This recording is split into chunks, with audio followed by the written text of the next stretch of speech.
Now, just for a moment, we're going to expand things a bit to include functions of more than two variables, and just to see how the extensions work when we go from 1 to 2. We can see that happening, and the question that should be in your mind is, well, what happens if we go from 2 to 3 to 4 and more variables? Is it a straightforward extension of the two variable case, or is there something new that gets added each time we add a new variable? And how does that play into the formulas we're going to use? Well, let's start off with a simple 3 variable example, the idea of the temperature in a room. Now, the specific temperature in a room is going to depend on 3 points, the X and Y and Z locations, or left, right, front and back, and height. And again, depending on the room, you're going to see largely constant temperatures, but we expect to see an increasing function of Z. Higher points usually means hotter. If the hot air is rising, then we typically would see higher temperatures near the ceiling than we would near the floor. We also might see great changes due to the position that you're looking at. If you're looking at near an entranceway in winter, guess what? At a low X and low Z, right near a door, you might see very cold temperatures, whereas at a far side of the room, you might see warmer temperatures. All sorts of relationships, or if you're near a radiator or vent, you might see higher temperatures. To completely specify or identify the temperature, you really do need to know exactly where you are. And again, to reinforce an idea from earlier, are we limited to 3 variables because there's only 3 space dimensions? Of course not. We could have our temperature, and in fact, we expect our temperature to depend on the position in 3 space and time. If you look at your room in winter versus in summer, totally different experience.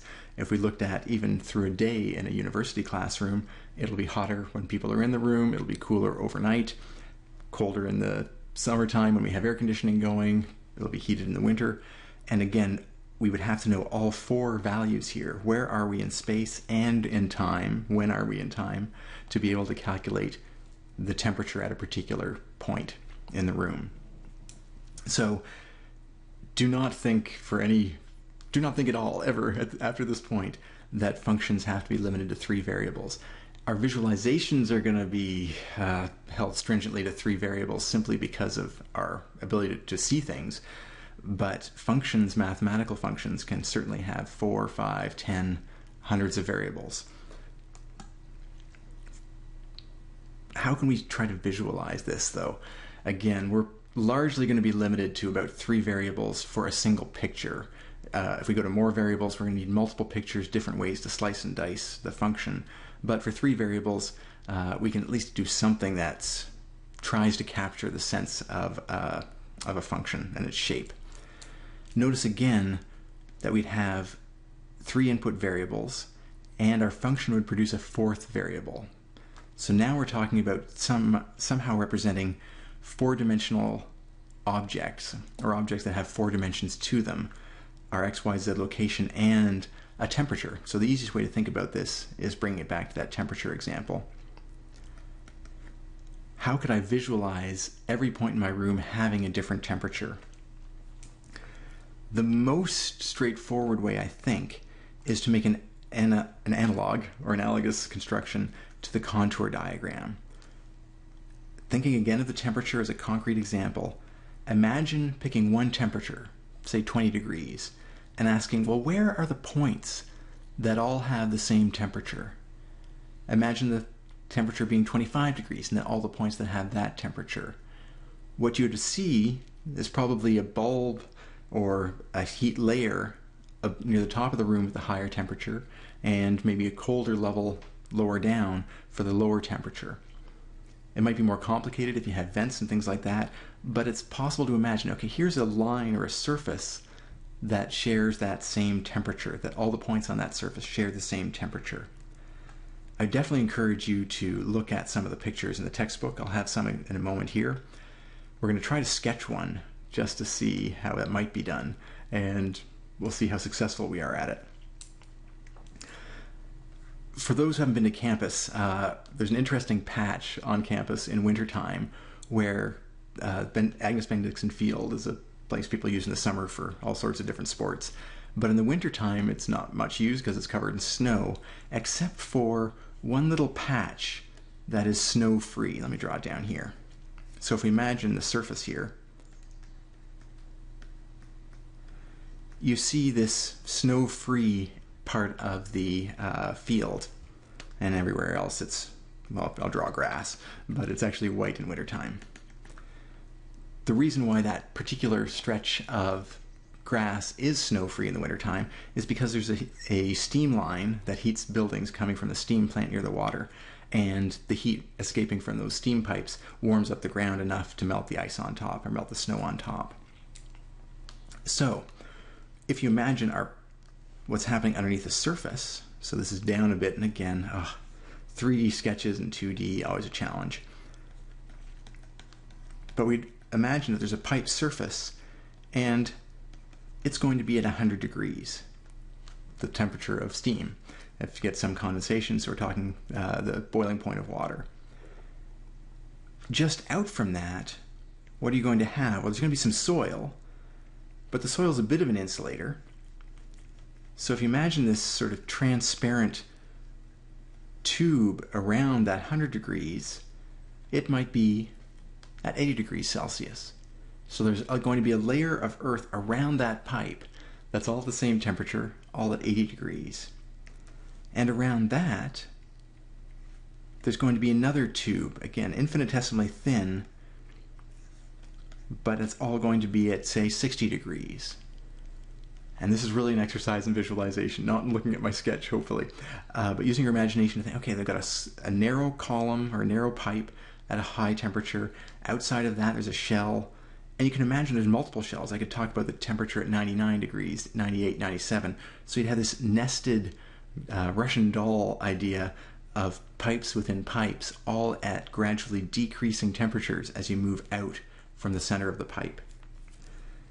So that's the visualization I'm hoping you're getting as we go through this. Again, this is a fairly simple example. Let me show you some applications from other domains where it's very typical to have three-dimensional information with a fourth variable as the output. Classics from biomedicine. We have scans where we have the density of the object in space, and if we can get a scan like that from a CT scan, then we can reconstruct a three-dimensional function that represents the density, and this would be one contour. So this would be cutting off the density of bone as a minimum. Everything inside this shape has the density of bone or higher, or some range for density, and everything outside of it was softer, and so did not have the same density, and so we get the skull appearing as a contour in 3D. More explicitly showing different levels here and different contours, we can look at MRI images and the strength that comes out of the neutrons relaxing as you stop applying the magnetic fields. Anyway, all sorts of fun science going into MRI. But again, we have some signal coming from every point in 3D space, and we can visualize that using contours. Fluid flow, another huge area for this. All of these globules are points that share the same level of turbulence. And so there's some kind of imagination you can put on top of this saying, okay, it's low turbulence outside those regions, it's higher turbulence inside.